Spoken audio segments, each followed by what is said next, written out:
तरफ है घर वाली, एक तरफ बाहर वाली, ये बोले मी आला, वो बोले मी जाली।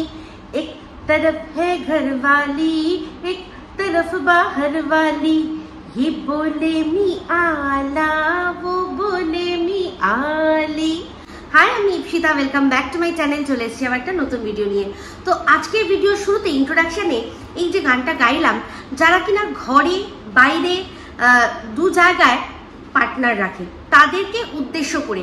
তো এরকম একজনকে তো আমরা জানি, একজন কেন অনেকজনকেই জানি। অনেকে আছে যারা কিনা স্ট্যাম্প মেরে দিয়েছে আর সেটার জন্য নিজেদেরকে পিঠ চাপড়েছে যে হ্যাঁ ক্ষমতা আছে, ঘরে একটাকে রাখি বাইরে আরেকটাকে রাখি, এবার সেখানে একটা হোক হাজারটা হোক কোনো যায় আসে না। তো সেই রকমই দুঃসাহস দেখিয়েছিল আরও একজনকে, সে হচ্ছে গিয়ে টিন। তো টিনকে নিয়ে বেশ কিছু কথা বলবো। টিনকে নিয়ে মানে আলাদা করে ভিডিও আমার অনেক দিন করা হচ্ছে না, কিন্তু আমার তাতে কুছ পারোয়া নেই। আমি যখন যেটাতে কনসেন্ট্রেট করব, যখন যেটা আমার বলতে ভালো লাগবে আমি তখন সেটাই বলবো, কারণ আমি জানি আপনারা আমার কথা শুনতে ভালোবাসেন। ওকে নিয়ে কথা পরে বললেও চলবে। আপনারা জানেন এখন কারেন্ট যে সিচুয়েশনে যে জিনিসটা চলছে, আবার নতুন করে যে চক্রান্ত, আবার গ্রুপিজম তৈরি হয়েছে, সেটাকে এক্ষুনি একদম মানে কড়া হাতে দমন করা দরকার। তো যাই হোক, টিনকে নিয়ে তাও কিছু না বললে কি নয়। তো অনেকেই অনেক কথা নিশ্চয়ই বলেছেন, আপনারা সবাই শুনেছেন। আমার যারা সহকর্মীরা রয়েছেন অনেকেই ওকে নিয়ে অনেক কথা বলেছে। কিন্তু একটা জিনিস আমি জানি না আপনারা খেয়াল করেছেন কিনা, এই যে বিয়ে বাড়িটা হলো, সবচেয়ে সৃষ্টি ছাড়া পরিবার হচ্ছে এই টিনদের পরিবার। সবচেয়ে সৃষ্টি ছাড়া পরিবার, যেখানে কিনা মানে কেউই মানে শুধুমাত্র ওর দাদা বৌদি ছাড়া, যেহেতু ওদের এখন নতুন বিয়ে হয়েছে, ছাড়া কেউই আর কি জোড়ায় জোড়ায় থাকতে পছন্দ করে না। যেমন কিনা টিনের বাপিও আসলো, মানে টিনের বাপি অ্যাটেন্ড করলো, গেল, তারপর টিনের মা আসলো, দুজনে একসাথে। এই যে ওরা হচ্ছে পিসি পিসমশাই, যার বিয়ে হয়েছে তার পিসি পিসমশাই। তো পিসি পিসমশাই একসাথে দাঁড়িয়ে নববধূ আর যে যার বিয়ে হয়েছে, যে নতুন জীবনে পদার্পণ করেছে, মানে তার কি হবে, দাদার ছেলে। তো দাদার ছেলে সেটা কি হবে, ভাইপো, যাই হোক হোয়াটএভার। তো তাকে দাঁড়িয়ে দুহাত ভরে আশীর্বাদ দেবে, এর মানে ব্যাপারটাই আলাদা। আমরা তো তাই জানি না যে কোনো বিয়েতে কি হয়, আমাদের যে বড়রা থাকে তারা, যাদের আর কি অনুষ্ঠান করে ধুমধাম করে বিয়ে হয়, তারা প্রত্যেকে জোড়ায় জোড়ায় নবদম্পতিকে আশীর্বাদ দেয়। কিন্তু এই সৃষ্টি ছাড়া পরিবার, শুধুমাত্র টিনদের পরিবার, তারাই শুধুমাত্র এই জিনিসটা করলো না। বাদবাকি কিন্তু ওর অন্য যে মানে এই যে ছেলেটির আরেক যে পিসি আছে, সে কিন্তু তার হাজবেন্ডকে নিয়ে এসেছে, তার মেসোমাসি তারা এসছে, ওদের আর যারা এসছে প্রত্যেকে কিন্তু তাদের হাজবেন্ডের সাথে। শুধু একমাত্র এই পরিবারটাই ওই বাড়িতে কি না কি কে জানে আর কি মাটির তলায় ঢুকিয়ে রেখেছে। সেই জন্যই কি করতে হয় না, ওদেরকে পাহারা দিতে হয়। ওর বাবা আসে মা যায়, মা আসে বাবা যায়, দুজনে একসাথে থাকে না। তো যাই হোক, এই যে ওর মা সবসময় বন্ধু বন্ধু বন্ধু বলে, আমার মনে হয় এই বন্ধু বন্ধু বলে, ওর বাবাকে বন্ধু বলে, তার কারণই এটা, যাতে মানুষ কনফিউজ হয়ে থাকতে পারে। আর একটা কথা, সত্যি কথা, যদি সত্যি অমাবস্যা লেডি সত্যি সূর্য প্রণামের ব্যাপার থাকে, তাহলে তার কাছেও একটা বার্তা যাওয়া যে না, এরা বন্ধু, শুধু বন্ধু, ঠিক আছে, এদের মধ্যে স্বামী স্ত্রীর কোনো ব্যাপার নেই, এদের মধ্যে আছে কি বন্ধুত্ব। তো এরা খুব ভালো বন্ধু। তো এইরকম ইঙ্গিত দেওয়ার জন্যই নিজের স্বামীকে বন্ধু ডাকে। তো দেখুন, স্বামীর সাথে বন্ধুত্বপূর্ণ সম্পর্ক রাখা, স্বামী আমার বন্ধু, স্বামী আমার প্রেমিক, সেটা একটা আলাদা বিষয়। কিন্তু তা বলে ডাকবো বন্ধু বলে, এটা একটা সত্যি অটপটা। কারণ আমি একা তো নই, ওখানে সবাই বলছে, কানে লাগছে যে বন্ধু বন্ধু বলা কি, হাজবেন্ডকে তো অন্যরকম ভাবে ডাকতে হয়। তো যাই হোক, এই একটা ব্যাপার। বন্ধু মানে ও ধরুন সত্যিকারে যদি অন্য কোনো বন্ধুও আসে, তাহলে বলবে আমার তো বন্ধু এসেছিল, তো সবাই ভাবে তার মানে হাজবেন্ড এসেছিল হয়তো। তো এইরকম একটা ধোঁয়াশা সৃষ্টি করার জন্যই মনে হয় এইসব ডাক খোঁজ আর কি ওরা আবিষ্কার করেছে। তো যাই হোক, পরিষ্কার তো এটা আমার যে মানে যে জিনিসটা ঘনীভূত হচ্ছিল, যে সন্দেহটা, এটা একদম সত্যি যে ওই বাড়িতে এমন কিছু আছে যেটা আর কি পাহারা দেওয়ার জন্যই কখনো অমাবস্যা লেডি, কখনো আও অশুভ শক্তি ওখানে কি করছে না, পাহারা দিচ্ছে। পুরো ওই বাড়ি ফাঁকা রেখে কেউ কখনো আসছে না, কিন্তু ওরা অনায়াসে চাইলে করতে পারে। কারণ হচ্ছে কি, ওদের বাড়িতে এমন কিচ্ছু নেই, এমন কিছু পিছু টান যেটা আমরা চোখে দেখতে পাই, যেমন পেট, বা বয়স্ক একজন বৃদ্ধ এমন যে কিনা হাঁটাচলা করতে পারে না, তাকে দেখার জন্য অন্তত ঘরে একজনকে রাখতে হয়, এরকমও কোনো ব্যাপার নেই। তো যাই হোক, বয়স্ক বৃদ্ধ বলতে মনে পড়ে গেল কার কথা? আমাদের ঠাম্মির কথা। আচ্ছা, তার কথা আপনারা কি একদম ভুলে গেছেন? কেউ তো লিখছেন না, আমি তো কমেন্টে দেখছি না, আমি সবার ভিডিও দেখি না ওকে নিয়ে করা, কিন্তু এই বিষয়টা কেউ তুলেছে কিনা আমি জানি না। কিন্তু আমার মনে, মানে যেহেতু দর্শকরা এখনো কেউ দেখলাম না, চোখে পড়লো না, আমার মনে একটাই কথা আসছে, সেই যে প্রথম দিন আসলো, তারপর সেই যে দো ঘুট করে সেই যে নাচ নাচলো রোদের মধ্যে, হ্যাঁ, যেখানে টিন বারবার বলছিল এদিকে আসো, আরে দেখো কি অবস্থা, রোদের মধ্যে নাচছে, রোদের মধ্যে নাচছে, সেই যে রুমাল ঘুরিয়ে, রেশম কা রুমাল গলে মে ডাল কে তু আজা না দিলদার মেরে মে, তো সেইটার পর থেকে উনি কিন্তু উধাও। ওই লাইফা যে বোতলের মধ্যে কি একটা মিশিয়ে ওনাকে খাইয়ে দিয়েছে, সেই জন্য উনি কিন্তু আর কোথাও মুখ দেখাননি। ওই যে একবার নেচেছেন না, বিয়েতে ওনাকে দেখেছি, বিয়েতে উনি যাননি, ঠিক আছে, এরকম কিন্তু বলবেন না যে উনি তো বয়স্ক মানুষ, অতটা বাস জার্নি উনি করতে পারবেন না, তাই মনে হয় উনি যাননি। না না না, যদি তাই হতো তাহলে উনি মানে দৌড়ে দৌড়ে আর আগে ভাগে এখানে চলে আসতো না। আর ওনাকে আমরা টানা 6 দিনের যাত্রা করতে দেখেছি, কোথায় না বাসে করেই। সেই যে অযোধ্যা যাত্রা করেছিলেন, সে তো বাসেই ছিল, এক একদিন মানে দিনভর রাতভর বাস চলছে, ওরা মাঝে মাঝে এক একটা জায়গায় দাঁড়িয়ে কি করছে না, খাওয়া দাওয়া সারছে, এক একটা জায়গায় হল্ট করছে যখন, তাহলে ওনার কিন্তু লং ডিস্টেন্স জার্নি করার খুব বেশি দিন হয়নি যে ওনার এক্সপিরিয়েন্স নেই। তো সেই জন্য এই পসিবিলিটিটা ঘেঁচাঙ্গুচ, তো এটা কোনো ব্যাপার নয় যে জার্নির জন্য যেতে পারবে না। আমার মন বলছে এটাই, যে ওই যে নৃত্য দেখিয়েছে সেখানে মনে হয় এমন চিঠিটু পড়েছে যে এই বয়সে এরকম করে একজন বয়স্কা বৃদ্ধা নাচছে, এই যদি বরযাত্রীতে গিয়ে ওইখানে ওরকম নাচে, বলা যায় না, এইখানে যেরকম এই নিয়ে নাচছে, ওইখানে কোনো হয়তো বয়স্ক বুড়ো ঝুঁকিয়ে গেল, সেও নাচে, দুজনে মিলে এমন নাচ নাচলো, তাহলে তো একদম সর্বনাশ করেছে বলে ওনাকে মনে হয় নেয়নি। আচ্ছা, গেল গিয়ে বিয়ের কথা, তারপর কি হলো, বউ ভাতেও তো ওনাকে ওনার টিকিটই দেখতে পেলাম না, তাহলে বুঝতে পারছেন মারাত্মক কিছু একটা হয়েছে। এক তো ওই হয়তো লাইফাই কিছু মিশিয়ে খাইয়ে দিয়েছে, খাইয়ে অসুস্থ করে দিয়েছে, আর না হলে একবার মুখে কেউ মানে উচ্চবাচ্চও করছে না ঠাম্মি সম্পর্কে। তাই জন্যই বলছি যে দাল মে কালা নেহি, পুরি দাল হি কালি হ্যাঁ। ওই বুড়ি এমন নাচন কোদন করেছে যে পুরো একদম সবাই বোঝা গেছে এ আমাদের মান সম্মান ডুবিয়ে ছাড়বে। তো মান সম্মান আছে কোথায়? আমি একটা কথা বলি, এই যে বিয়ে বাড়িটা, এই বিয়ে বাড়িটাতে মেন ইভেন্টগুলো ছাড়া মানে মেন হচ্ছে বিয়ের দিন আর বৌভাতের দিন ছাড়া সারাক্ষণ এরা সবাই শুধু নাইটি পরে ঘুরে। আমি ওরা কে কি আছে না আছে আমার জানার কথা না, কিন্তু টিনদের কি আছে সেটা তো জানি, টিনের বৌদির কি আছে, টিনের কি আছে, টিনের মায়ের কি আছে, আমরা তো সব জানি। সারাক্ষণ ওই মেশোমশাই করে মিশর থেকে এক গাদা কারি যে জিনিসপত্রগুলো কেনে, যে ড্রেসগুলো যে শুধু সারাক্ষণ শুধু বরুণ কাকুর দোকানে গিয়ে ড্রেস হেনা তেনা যে কিনলো, এই লাইফার বউ যে কিনলো, সব যে কিনলো, টিন যে কিনলো, সেগুলো কোথায়? সেগুলো পড়বে কবে? ওদের ওই বাড়িতে, ওর বাড়ির সামনে বা ছাদে যে গামছা নিয়ে নাইটি পরে যে দৃশ্য আপনারা দেখেন, সেখান থেকে এই বিয়ে বাড়ির জন্য আলাদা অন্যথা কোথায় দৃশ্য দেখলেন কি? দেখতে পেলেন না। সেই নাইটি পরে সেই ওই একই রকম বিষয়, তাহলে এত জামা কাপড়ে ইনভেস্ট করার কি আছে? আমি শুধু এটাই ভাবি, জামা কাপড় তো মানুষ কেনে পরার জন্য, মানে তাহলে কি বুঝে নেবো যে অমাবস্যা লেডি আবার যদি ওই সুরাট যাওয়ার আর কি সুযোগ পায় তবেই উনি অন্যান্য ভালো ভালো জামা কাপড়গুলো বার করবেন, না হলে মনে হয় বার করবেন না। কি অদ্ভুত না? আর মানে গরম শুধু লেগেছে কার? এই টিন আর টিনের দাদার, আর তাছাড়া দুনিয়ার কারোর গরম লাগেনি। ওখানে অতগুলো মানুষ ছিল, প্রত্যেকে তারা টি শার্ট পরে আছে, শার্ট পরে আছে, প্যান্ট পরে আছে, শুধুমাত্র এই সৃষ্টি ছাড়া দুই ভাই বোন, এদের শুধু ড্রেসের বহর দেখলেন, ওর দাদাটাকেও দেখলেন যে হাফ প্যান্ট আর একটা স্যান্ডো গেঞ্জি পরে ও সারাক্ষণ চলে গেল। মানে এগুলো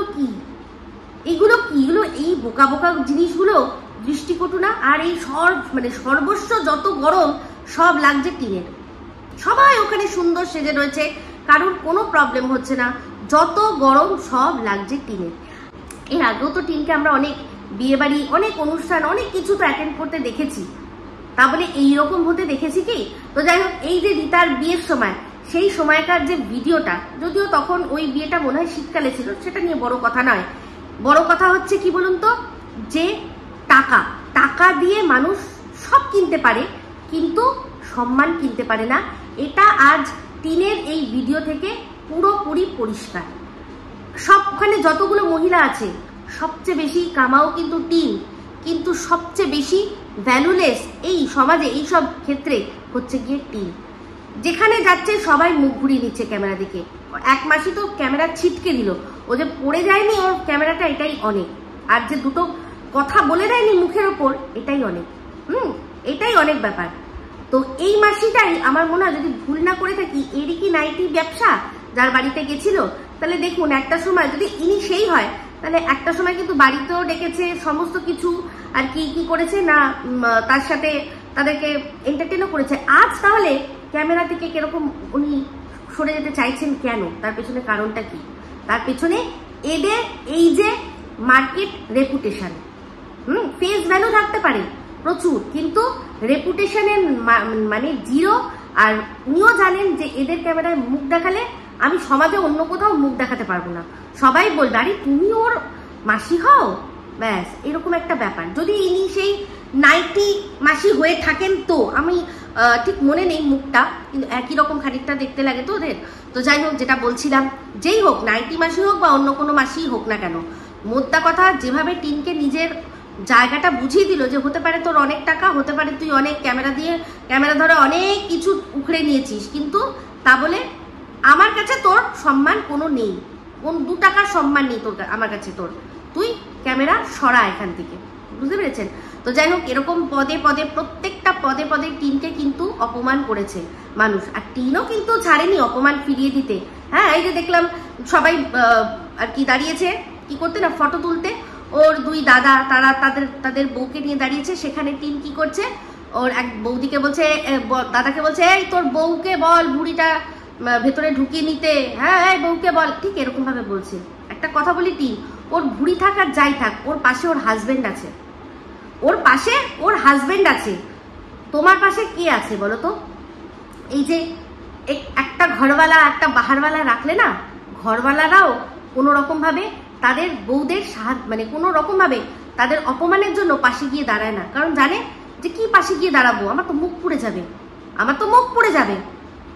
দেখো, কাদা কিন্তু মানুষ যখন বিনা কারণে সেটা আলাদা ব্যাপার, সেটার জন্যও কিন্তু বড়রা একদম যেসব বড়রা জানে যে আমার বউয়ের ওপর কাদা ছেটানো হচ্ছে, আমার বউয়ের গায়ে কাদা ছেটানোর কথা না, তারা কিন্তু একদম জায়গা মতো গিয়ে দরকার পড়লে প্রশ্ন করতে এক পা পিছায় না, কারণ তারা জানে যে তার বউয়ের সম্পর্কে যে নোংরা কথাটা বলা হচ্ছে সেটা সম্পূর্ণভাবে মিথ্যে, আর তার মুখ বন্ধ করার জন্য, তাকে ছোট করার জন্য সবার সামনে এই নোংরামিটা করা হচ্ছে।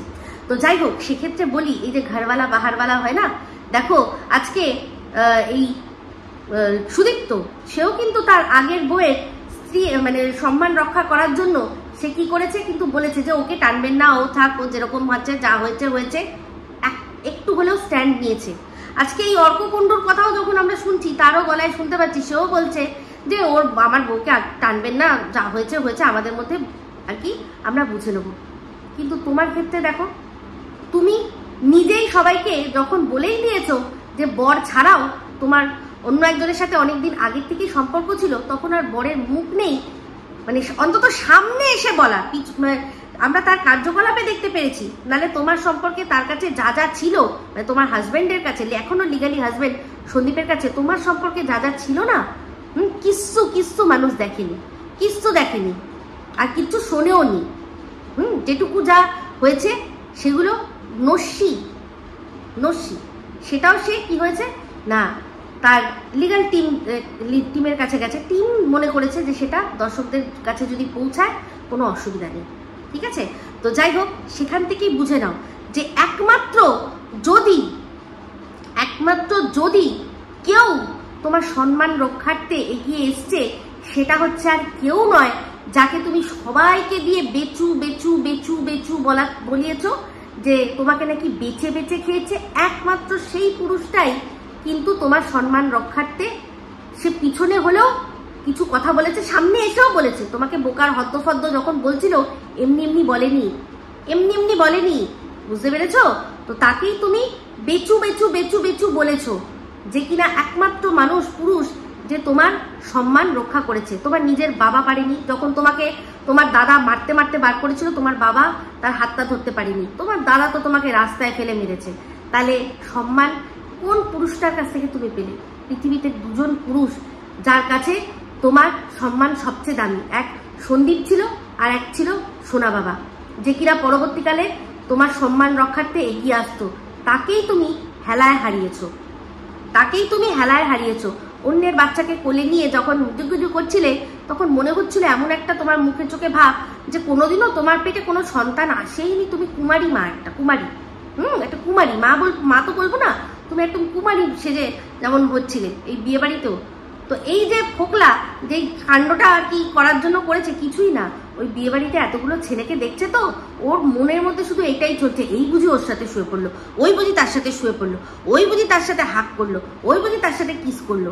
সেই জন্যই ওই যা কাণ্ড ঘটানোর জন্য যা লেখালেখি করার সেটা করেছে, বুঝতে পেরেছো?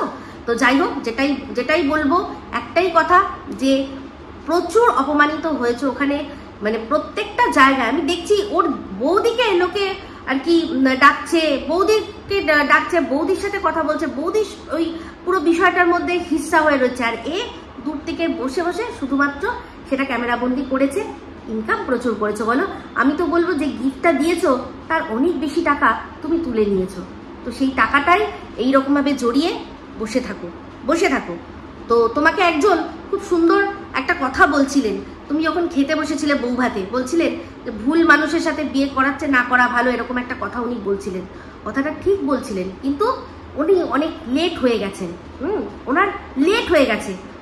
এটা যদি এই কথাটাই যদি ওই রিটার বিয়ের সময় এনার সাথে তোমার আলাপ হতো, উনি যদি বলতেন এই কথাটা, তুমি তাহলে হয়তো বুঝতে পারতেন আসলে রিতার বিয়ের সময় তুমি দেখো তুমি কি ছিলে, গাড়ি করে এসি গাড়ি করে নামছো, এসে ডাটের মাথায় খাচ্ছ দাচ্ছ, আবার চলে যাচ্ছ, কার বাড়িতে গিয়ে সাজতে হবে, কোথায় গিয়ে চান করতে হবে, এইগুলো করতে হয়েছিল। তো যাই হোক না, সেটা করতে হয়েছে বলে খারাপ কিছু বলছি না, সে তোমার আত্মীয়রই বাড়ি, কিন্তু সেটা বড় কথা নয়। বড় কথাটা হচ্ছে প্রত্যেকটা জায়গায় প্রত্যেকটা মানুষ বুঝিয়ে দিচ্ছে যে তুমি এখানকার হিস্সা নও। এটা ভালো লাগছে, তোমার খুব সম্মান, এই সম্মানের আশাতেই তুমি বেরিয়েছিলে বাড়ির থেকে। তো এর পিছনে তোমার তো অবশ্যই 50% হাত আছে, আর 50% হাত আছে ফোকলার। এই তোমাদের দুজনেরই কিসের জন্য, যে রাহা নেহি যাতা, এই যে বিষয়টা রাহা নেহি যাতা, সেইটারই ফলাফল আজকে তুমি বুঝছো, আর সারা জীবন তোমাকে বুঝে যেতে হবে।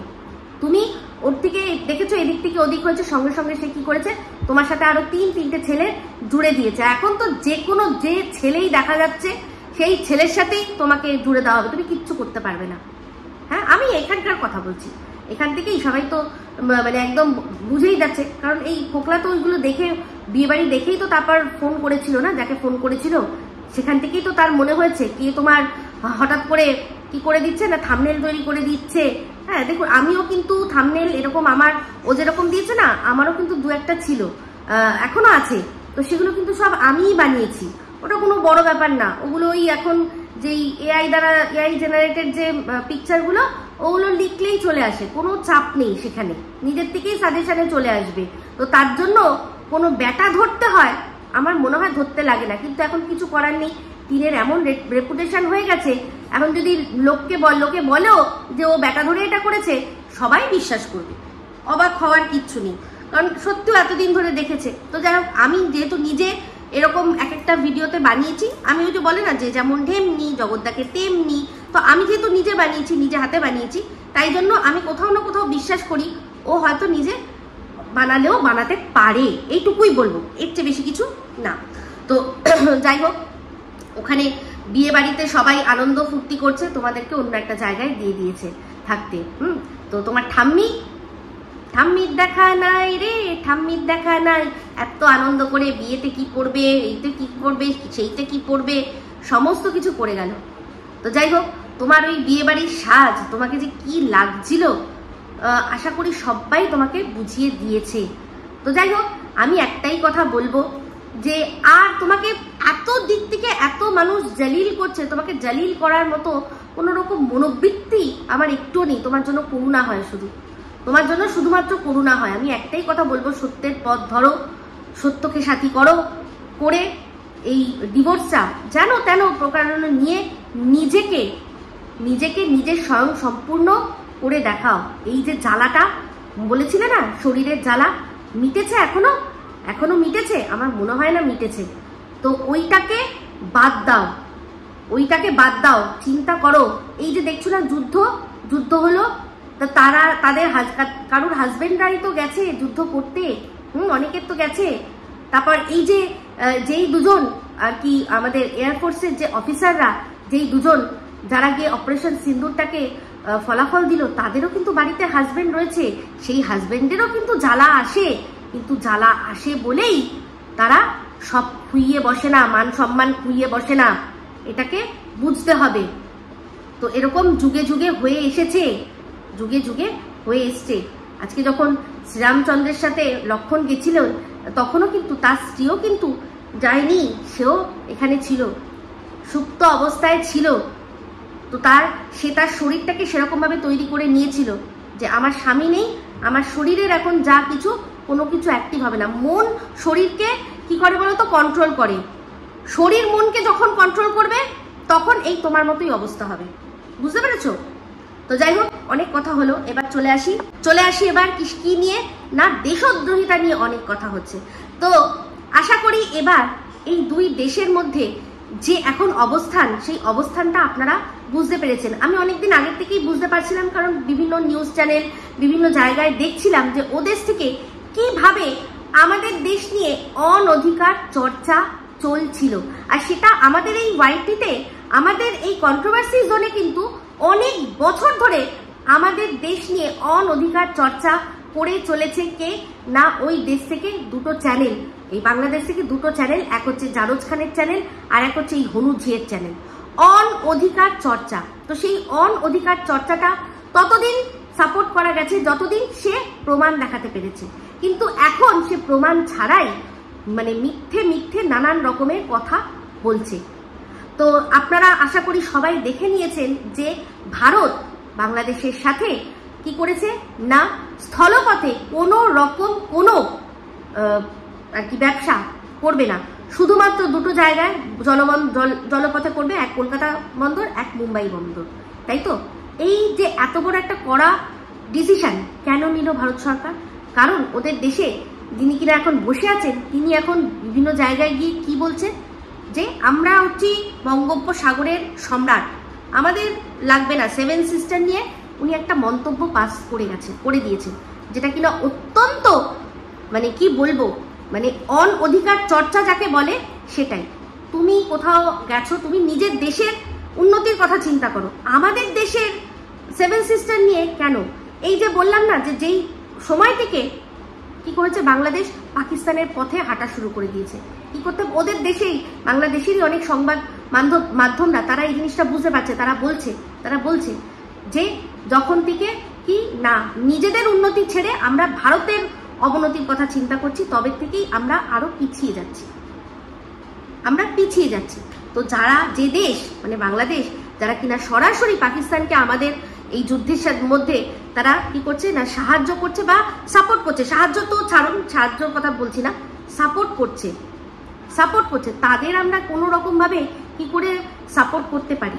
তো আমাকে আজকে একজন সেলিন আক্তার ও বলেছে, দিদি তুমি বাংলাদেশ বলছো, তাতে কি হয় সব বাংলাদেশিদের আর কি ইমোশন হার্ট হয়। আমি আগেই বলে দিয়েছিলাম অনেক আগে, তাই জন্য আমি বারবার করে জানি যে যারা বোঝার বুঝবে, তাও আমি আজকে আবারও বলছি, যারা মুক্তিযোদ্ধা ছিলেন, যারা যুদ্ধ করে আর কি ইস্ট পাকিস্তানকে বাংলাদেশে পরিণত করেছেন ভারতের সাহায্য নিয়ে, যেখানে ভারতের সৈন্য, ভারতের সমস্ত কিছু তাদেরকে সাপোর্ট করেছে, মুক্তিযোদ্ধাদেরকে সাপোর্ট করেছে এই যুদ্ধের জন্য, মুক্তিযুদ্ধে, তাদেরকে বা তাদের সাপোর্টকারীদেরকে আমি কিন্তু কোনো রকম ভাবে বলি না। আমি বলি যারা এইসব মানে মৌলবাদী, যারা জিহাদি, যারা এইসব ভুলভাল এই কলকাতা দখল করে নেব, হ্যাঁ, এই যে কথাগুলো, এই যে একদিন কোন সময় দিল্লি দখল করতে দৌড়াচ্ছে, কোন সময় কলকাতা দখল করতে দৌড়াচ্ছে, এদেরকে আমি এদেরকে মানে টার্গেট করে কথা বলি। যারা ওই দেশের মানে উন্নতির পথে বাধা হয়ে দাঁড়াচ্ছে, আমি তাদের নিয়ে তাদেরকে উদ্দেশ্য করে কথা বলছি। শুধু তাই নয়, ওদের দেশের উন্নতি ব্যাঘাত করছে পরের কথা, আমাদের দেশে ক্ষতি সাধন করছে, সেটা আমি তাদেরকে বলছি। যারা বলছে যে লোক ঢুকিয়ে দেবো, তারা কি করবে না, ধুম, নিজেরাই ধুম হয়ে যাবে। তো ওই চাচাকে আমার কটা প্রশ্ন করার ইচ্ছা রয়েছে, দেখি যদি সময় হয় তাহলে নিশ্চয়ই করবে। না, উনি বলছিলেন, তা এখনই করিনি, উনি বলছিলেন যে যদি আমাকে বলে বাংলাদেশি সেনা, তাহলে বলছি বাংলাদেশি সেনা ওনাকে কেন বলবেন? কারণ বাংলাদেশি সেনা কি মানে কোনো কমতি আছে যে ওনাকে বলবে? এই কি বোকা বোকা কথা বলুন তো। এরকমভাবে দেশের মান সম্মানকেও বসে কি উড়ায়? মানে এরকমভাবে ধুম করে তো উনি বাংলাদেশের সেনাদেরই অপমান করে ছাড়লেন। যে যদি ওনারা বলেন, কেন ওনারা বলবেন? ওনারা যদি কারোর সাথে যুদ্ধ করতে হয় তাহলে ওনারা বুঝেই করবেন, এরকম বসে বসে মানে বক্তৃতা দিতে দিতে নিশ্চয়ই করবেন না। তো এই সবগুলো থেকে দূরে থাকা, যত দূরে থাকা যায় ততই সবার পক্ষেই মঙ্গল, সবার পক্ষেই মঙ্গল। আজকে ইউরোপের দেশগুলো একে অপরের সাথে এরকমভাবে জড়িত রয়েছে, ওখানে কোনো ব্যাপার নেই। এক দেশের থেকে এক দেশে আপনি সুন্দর যাবেন, একটা শুধু দেখাবেন আপনার আই কার্ড ফাই কার্ড দেখাবেন, সুস করে চলে যাবেন, কোনো সব ওদের মধ্যে সুসম্পর্ক এরকম। কারণ তারা উন্নতির পথে রয়েছে, তারা এইসবের জন্য করছে না। এই যে যুদ্ধটা আমাদের ওপর চাপিয়ে দেওয়া হয়েছে, আমরা যুদ্ধ করতে চাইনি কোনোদিনও, কিন্তু এত দিন ধরে যে জিনিসটা করা হচ্ছিল তার জন্য একটা সবক, এই যে বলে না যে করে, ওরা বলে করে না, বলে করে না, বলে করে না, এই জিনিসটার জন্যই আর কি করা হয়েছে। তো যাই হোক, যেটা বলছিলাম, ঘোড়া তো এখন ভাই বানিয়েছে, ঘোড়া ভাই বানিয়েছে কাকে না, ওই দেশের জারজকে। বানা, কোনো অসুবিধা নেই। দেখেছেন আপনারা যে ইউটিউবার, একজন ইউটিউবার, সে পাকিস্তানি চর, তারই হাত ধরে আরও একজনকে খুঁজে পাওয়া গেছে, সেও পাকিস্তানের চর। তো এরকম কত চর যে লুকিয়ে রয়েছে পাকিস্তানের, আর কত চর যে রয়েছে যারা কিনা বাংলাদেশের হয়ে কাজ করছে, সব বেরোবে, সমস্তটা এবার আস্তে আস্তে বেরোবে। তো সেই রকমই বলছি, যেরকম ভারত পরিষ্কার বুঝিয়ে দিয়েছে যে ভারত নিয়ে অনধিকার চর্চা করেছো, তোমাদের সাথে এই সমস্ত কিছু বন্ধ।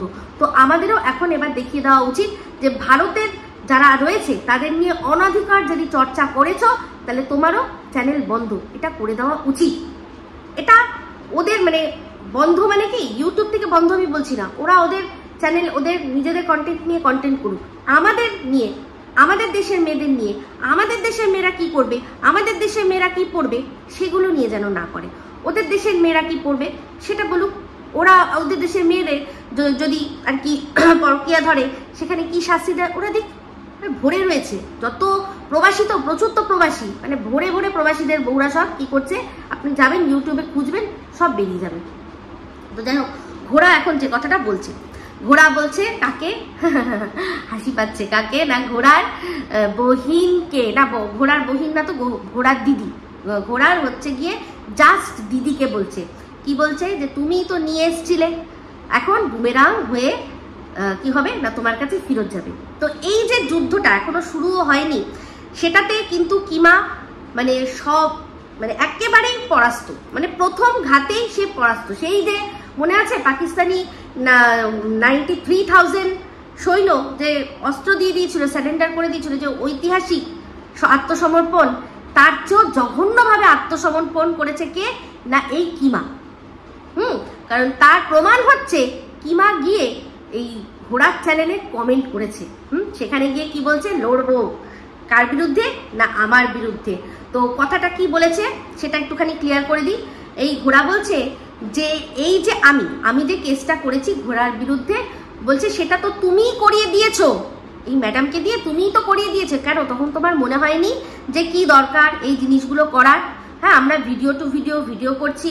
তো যাই হোক, ঘোড়া আরেকটাও প্রশ্ন মানে আমাকে কথা বলেছে যে এই যে আমি বলি যে আদালতে গিয়ে আমাকে মানে এই ঘোড়াকে এই প্রশ্ন করা হবে, ওই প্রশ্ন করা হবে, সেই প্রশ্ন করা হবে, তার পরিপ্রেক্ষিতে ঘোড়া বলল যে আমার উকিল কি বোবা নাকি, সে কি চুপ করে থাকবে নাকি? হ্যাঁ, সে প্রশ্ন করবে না, অবশ্যই সেও আমাকে প্রশ্ন করবে যে আপনি এটা কেন বলেছেন, ওটা কেন বলেছেন, সেটা কেন বলেছেন। তো সেক্ষেত্রে আমি এই ঘোড়ার কথাটাই বলে দেবো যে তোকে আমি বলেছি, আমি তোকে বলেছি, তুই আমায় বলেছিস। হ্যাঁ, যেটা ও কিমাকে বললো যে আমি তোকে বলেছি, তুই আমাকে বলেছিস, তাই কেস করার কোনো ব্যাপার নেই। তো সেটাই আমিও ওই সময় ওর এই ডায়লগটাই শুনিয়ে দেবো যে তোকে আমি বলেছি, আমি তোকে, তুই আমায় বলেছিস। কিন্তু বাচ্চাটা আসলো কোথা থেকে? আমার তো পয়েন্ট ওই একটা জায়গাতেই, বলে না সুই আটক গিয়া, তো ওই একটাই সুই। যেরকম মনে আছে একটা সিনেমা দেখেছিলেন থাপ্পড়, এক থাপ্পড় নেহি মার सकते, এক থাপ্পড়, একটা থাপ্পড় মেরেছিল একটা হাজবেন্ড তার বউকে, একটা পুরো মানে পার্টি চলছিল তার মধ্যে, সেখানে বরটা বলেছিল যে একটা তো থাপ্পড় মেরেছে, বরটার কি বলছে, বউটা বলেছে এক থাপ্পড় নেহি মার सकते। তার জন্য আমি আলাদা হবে, কারণ আজ যদি এই একটা থাপ্পড় আমি খেয়ে চুপ করে যাই, তাহলে তোমার মানে সাহস হয়ে যাবে আমাকে দুটো থাপ্পড় পরে আবার মারার। এই যে ঘোড়া বলেছে আজকে ভিডিওর মধ্যে যে আমি নাকি ওকে নিয়ে প্রথম থেকেই নেগেটিভ ভিডিও করতাম, তো যারা আজ থেকে 2-2.5 বছর 3 বছর আগের থেকে ভিডিও দেখেন, সেসব মানুষরা তারা যদি বোবা কালা না হয়ে গিয়ে থাকে, তারা বলবেন তো আমি ওকে নিয়ে নেগেটিভ ভিডিও করতাম? ওকে যে যা বলতো তার আমি মুখ তোর জবাব দিতাম। ওর কত কমেন্ট আমার কমেন্ট বক্সে রয়েছে। যে সময় এটা প্রথম ও শুরু করলো আমাকে হিপোক্রেট, দোগলা এই কথাগুলো বলা, এই কথাগুলো খুবই সাধারণ ওর বক্তব্য অনুযায়ী, যে মা বাপ তুলে তো গালাগালি দিনি, হিপোক্রেট বলেছি, দোগলা বলেছি, ছোট লোক বলেছি, ওরা তো মানে রাহা চালতা যে কোনো মানুষকে বলে দেওয়া যায়। নাই, ওখানটাতেই আমার আপত্তি ছিল। এক থাপ্পড় নেহি মার सकते, কারণ আমি না ওর সাথে ছোট লোক করা করেছি, না দোগলামি করেছি, না হিপোক্রেসি করেছি।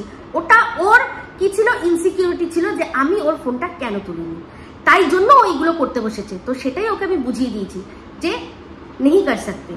তো যেরকম মোদিজি বলেছে, কি বলেছে, যে টেরার আর টক একসাথে চলতে পারে না, পানি আর ব্লাড একসাথে চলতে পারে না, একসাথে কখনোই চলতে পারে না। তেমনি কি চলতে পারে না, বন্ধুত্ব আর দাসত্ব একসাথে চলতে পারে না। তোমায় আমি বন্ধু, বোন যাই বলি, সেটা দুজনের জন্যই বলছি, ঘোড়া কিংবা দুজনকেই বলছি, যে বন্ধুত্ব আর দাসত্ব একসাথে চলতে পারে না। তোমরা যদি ভেবে থাকো মানুষের সাথে বন্ধুত্ব করেছো তাদের দাস বানিয়ে রাখবে, সেইটা সম্ভব নয়। আর ব্ল্যাকমেলিং তো কখনোই নয়, কখনোই নয়। ও বানিয়ে বানিয়ে আমার সম্পর্কে যা বলে বলুক, ও যদি মাত্রা ছাড়াবে তো ওকে আমি টেনে হিচড়ে নিয়ে যাব জায়গা মতো, ও ওখানে দাঁড়িয়ে প্রমাণ দেবে আমার সম্পর্কে। যে কথাগুলো বলবে নিজ দায়িত্বে বলবে ও, একদম জায়গা মতো টেনে হিচড়াতে হিচড়াতে আমি নিয়ে যাবো। এবার সবাই বলবেন হিচড়াতে হিচড়াতে মানে কি চুলের মুঠি ধরছে, ওইসব আপনারা চিন্তা করছেন? না না, ওটা না, এটা কথার কথায় যেরকম বলে সেরকম। ওর ওই চেহারা দেখেছেন, ক্রেন ভাড়া করতে হবে আমার, পাগল নাকি? না না, এমনি মুখে মুখেই যেটা বলে ওই রকম টান মুখে একটা দেবো ওকে, মানে একদম চিঠি পাঠাবো, সোজা ওকে চলে আসতে হবে। তো সেই জন্যই বলছি যে ওকে নিয়ে, এই ঘোড়াকে নিয়ে আমি কোনো নেগেটিভ ভিডিও করতাম না, পজিটিভ ভিডিওই করতাম। যখন প্রথম এই যে ও আমাকে ছোট লোক, হিপোক্রেট এই সবগুলো বলছিল, ওর দর্শকরাও বুঝতে পারছিল না কাকে বলেছে, পরবর্তীকালে বুঝতে পেরেছে যে আমাকে বলেছে। আমি তো নিজেই অবাক। সেই সময়কার ভিডিওগুলোতে দেখবেন তো প্রত্যেকটা মানুষ ওর চ্যানেল থেকে আমাকে এসে একটাই কথা বলতো যে কি হয়েছে গো তোমাদের মধ্যে, তোমরা সব ঠিক করে নাও না। হ্যাঁ, যখন আমি আস্তে আস্তে ওর বিরুদ্ধে মুখ খোলা শুরু করেছি, তখন তারা আস্তে আস্তে বুঝতে পারছে যে আমি কি ঘটাতে চলেছি, কি বলতে চলেছি। কারণ ওর দোগলামিটা আমার সামনে তখন একেবারে জলের মতো পরিষ্কার, জলের মতো পরিষ্কার। যেমন কিনা আজকের ডেটে এই জারজ বলে বা ওই ইয়ে করলো, কি যেন পাশের দেশের ওটাকে জারজ বললো, এখন আবার কি করছে না, ভাই বানাচ্ছে। তো সেই জন্যই বলছি, তো সেক্ষেত্রে পুরনো সম্পর্ক ভালো যদি করে নেওয়া যেতে পারে, সবার ক্ষেত্রেই সেটা প্রযোজ্য হওয়া দরকার, তাই না? তো আমি একটাই কথা বলছি, আমি ওকে নিয়ে কোনো নেগেটিভ ভিডিও করতাম না। যারা মনে আছে যাদের, তারা জানে আমি পজিটিভ ভিডিওই ওকে নিয়ে করতাম। কিন্তু ও আমাকে ছোট লোক, দোগলা, হিপোক্রেট বলবে। ভাই, আমি তোমার সাথে বন্ধুত্ব করেছি, তোমার দাসত্ব কোথাও লিখে দিইনি। তোমার এইসব অপমানজনক কথাবার্তা শুনেও আমি তোমার সাথে বন্ধুত্ব রাখবো। সেম কিমার ক্ষেত্রে ও কি করলো, আমি প্রশ্ন করলাম সন্দীপ রিলেটেড, ও আমার বাড়ি নোংরা, হেনা তেনা, আমি কত বলদি, আমি কত এই সেই, ও আমাকে কি কি বলেনি, কত ওর গভীর রাজ খোলেনি, এই সবগুলো নিয়ে নোংরামি করে শুরু করলো আমাকে, আমার বিরুদ্ধে কি না পার্সোনাল অ্যাটাকে ঝুড়ি। ভাবলো এইসব করলে আমি হয়তো চুপ করে যাব। আমি কখনো চুপ করবো না, কখনো চুপ করবো না, কারণ আমার দর্শকরাও জানে যে আমি যেটা বলছি, যা বলছি ঠিক বলছি। তাহলে এইবার আসি আমার এই কেসের বিষয়টা। তো যে কথাটা ঘোড়া বলেছে সেটার এগেনস্টে ও গিয়ে বলেছে না না আমি করাইনি, ওই ইউপি, মানে আমাকে এখন নাম দিয়েছে বেউরি। ওই লেওর কাছে গিয়ে বলছে আমি বেউরি, ভালো কথা, সেটারও প্রমাণ ওরা জায়গা মতোই দেবে যে আমি বেউরি। এখন যেরকম সন্দীপকে চুল্লুখোর বানাতে চেষ্টা করেছিল, মনে আছে? সেটার জন্য সন্দীপ কি করেছিল, একটা ওকে উকিলের চিঠি পাঠাতে চেয়েছিল। তো আমিও কিন্তু অ্যাকচুয়ালি ওই জিনিসটাই করতে চেয়েছিলাম। তো মাঝখানে আনবো কাকে, অরিন্দমকে, আর দিয়ে এই কিমার মিথ্যাচারিতার মুখোশ খুলে দেবো। আমি ওকে তেল মেরেছি যে ওকে শাস্তি দেবো বলে, ওকে কেন আমি তেল মারতে যাব? ও কি উকিল নাকি যে ওকে আমি তেল মারতে যাব? মানে কুছ ভি। আর ও যখন আমার ছেলেকে নিয়ে ওরকম করলো, তখন আমি কি করলাম, আমি অরিন্দমের সাথে যোগাযোগ করলাম। অরিন্দম যেরকম সন্দীপ ওকে একটা চিঠি পাঠিয়েছিল, উকিলের নোটিশ পাঠিয়েছিল, তারপর থেকে কি হতো যে ও ওই যে নোংরা নোংরা কথাগুলো সেগুলো ছেড়ে কি করতো, যে ও মানে কন্টেন্ট করতো, কিন্তু ওই রকম লেভেলের নোংরা কথাও বলতো না। সেরকমই তো একটা ক্ষমা চেয়ে নিয়ে একটা ভিডিও করেছিল, তাই তো? যদিও সন্দীপ সেই ক্ষমাটা মেনেছে কি মানেনি আমি জানি না। তো যাই হোক, সেক্ষেত্রে আমিও কিন্তু ওরকম একটা চিঠি আর সব রকম সব জায়গায় ওই যা একটা চিঠি উকিলের মারফত ওকে পাঠাতাম, আর আমার ছেলেকে নিয়েও যা বলেছে, যেরকম ম্যাডাম পাঠিয়েছে সেরকম সব জায়গায় চিঠি পুরো রেডি, অরিন্দমের হাত ধরে সমস্ত রেডি। সেখান থেকে কি করলো, এই কিমা কি বললো যে না তুমি, আমি সব কথা বলে নিয়েছি দিদি ভাইয়ের সাথে, তুমি শোনো একদম। আমি তখন লজ্জায় পড়ে গেলাম অরিন্দমের কাছে, কারণ অরিন্দম এই কাজটার জন্য আমাকে না একটা নয়া পয়সা ফুটি পয়সা নিয়েছে না কিছু। ও উল্টে নিজের সময় ব্যয় করে, নিজের হয়তো দুটো ওই কাগজ ফাগজ, তারপর হচ্ছে গিয়ে খাম ফাম এই যেগুলো লাগে, এই যেগুলো সমস্ত নিজের পয়সা হয়তো ইনভেস্ট করেছে। তো আমায় বললো যে সমস্ত রেডি আছে, তুমি কিছু না, যা যা চিঠি যেখানে যেখানে পোস্ট করতে বলবো তুমি পোস্ট করে দেবে, আর তুমি অপেক্ষা করবে, ওর কাছে চিঠি যাবে, উকিলের চিঠি যাবে, তারপরেও যদি ও না থামে তারপর ব্যবস্থা নেওয়া হবে। ঠিক আছে, যেরকম সন্দীপ করেছিল আমিও ঠিক সেরকম। কিন্তু কেসের মধ্যে তো ওই আমাকে নিয়ে আসলো, কিমাই তো বললো যে ম্যাডামের থ্রু দিয়ে করবে। তো আমি দেখলাম ঠিক আছে, ভালো কথা। অরিন্দমের সাথে আমার ভাই বোনের সম্পর্ক, ওকে আমি বললাম যে দেখো, ওনার সাথে লাইভে উঠেই তো ও এত বড় একটা স্বীকারোক্তি দিয়েছে, তাহলে এখন ওনাকেই বলা হচ্ছে, তাহলে আমি ওনার কাছে করি, তাহলে আমার কেসটা আরো স্ট্রং হবে। তখন আমাকে বললো হ্যাঁ দিদি, তুমি যেটা ভালো বোঝো তুমি সেটাই করো, কারণ ও জানে। তো ওকে সামনে রাখবো, রেখে সমস্তটা ক্লিয়ার করাবো, বুঝলি?